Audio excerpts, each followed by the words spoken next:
So we've got this recent interview where Lowkey puts Iran front and center, saying it's standing as the battle for civilization against savagery, right?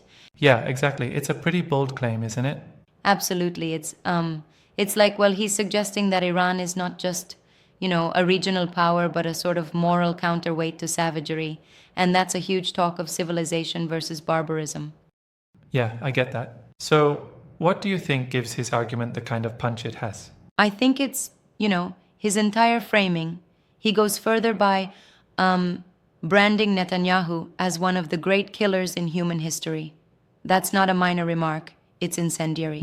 That really grabs attention. Right, and that also seemingly connects to his broader critique of Middle Eastern leadership, the alleged treachery and perfidy in collaboration with Israel. Exactly, and what's interesting is how he lumps in several leaders from the region, Turkey, Jordan, UAE, and paints this entire network as complicit. It's quite radical in tone. Yep. And would you say that his perspective is purely ideological, or does it also hint at some sort of geopolitical strategy that he sees Iran championing? It's both really intertwined. On one hand, there's this ideological battle, a narrative of civilization versus savagery, and on the other, there's an overt geopolitical framing that positions Iran as a sort of defender of a certain set of values. Right, that's a solid observation. But don't you think that such a binary black and white narrative might oversimplify these deeply complex regional dynamics? Sure, it's like painting with a broad brush. While Loki's claims are attention grabbing, they are, I feel, deliberately inflammatory to rally a certain base. I see what you mean. And speaking of rallying, he does this through hashtags like moats and ties in multiple references to historical struggles. Would you say that it's a kind of modern, digital age oratorical style? Yeah, it's very much in line with the social media, viral moment style. It's almost like he's using provocation as a strategy. It's like setting a narrative that immediately clashes with conventional views. Yeah, definitely. And the targeting of figures like Netanyahu, would you argue that it's, an attack on a personal level? Or is it more symbolic of larger political struggles? I'd lean towards it being both. It's personal in that the rhetoric is harsh, but it's also symbolic because it encapsulates a broader critique of how certain leaders are seen as Absolutely, that perpetrating duality conflict. is pretty striking. It's fascinating how these kinds of interviews manage to blend political commentary with almost theatrical delivery.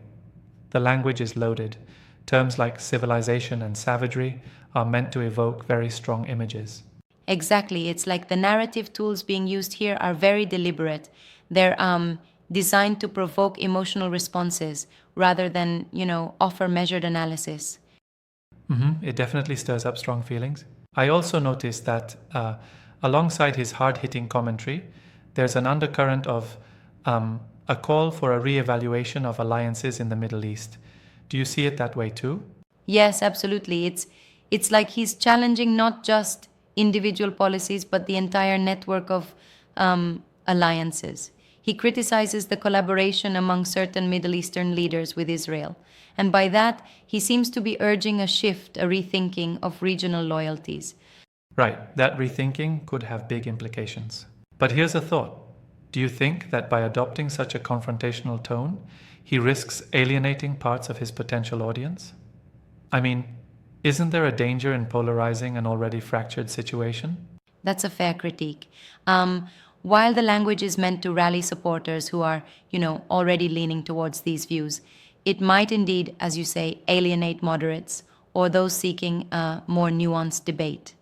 That's definitely a risk. It reminds me a bit of historical oratory where the message was deliberately amplified to stir up a following, even if it meant a sacrifice in dialogue. Yeah, exactly. It's like using a megaphone, Every word is selected to create impact. But the question is whether that impact translates into constructive change or just fuels further division. Indeed, that's the million-dollar question. And another thing, that comment on Netanyahu being one of the greatest killers, while it's provocative, don't you think it oversimplifies complex political histories? I totally get that. It is a very sweeping statement. It bypasses the many nuances of historical events. It's more of a rhetorical device than a detailed historical analysis.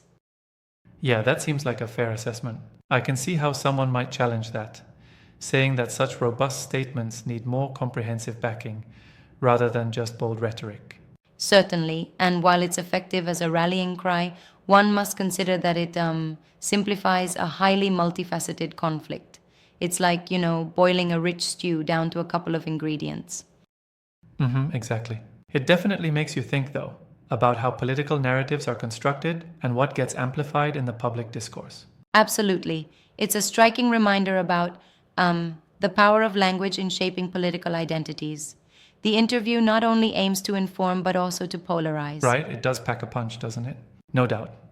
Given the current state of global politics, do you think such narratives could actually influence policy decisions, or is it more for stirring up public opinion? I think it can do both. It's like a feedback loop. Rousing public sentiment can, in turn, compel policymakers to either adjust or double down on their stances. The rhetoric here is both a mirror and a lever. That's a good point.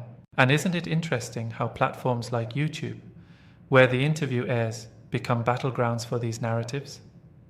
The engagement metrics, the hashtags, they all serve to magnify these positions. Definitely.